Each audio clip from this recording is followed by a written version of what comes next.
Uncle மாயிலத்தரசர் அபிமான பங்கமாய் வந்தனின் பள்ளிக்கட்டில் கீழே செங்கமிருப்பார் போல் வந்து தலை பெய்தோம்.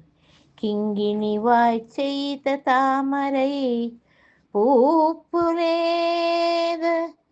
செங்கண் சிரிச்சிறிதே எம்மேல் விளையாவோ திங்கள் மாதித்தியன்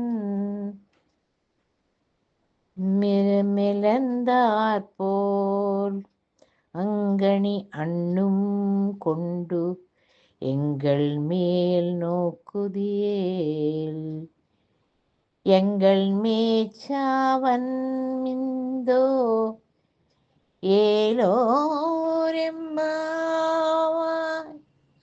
ஆண்டாள் திருவழிகளே.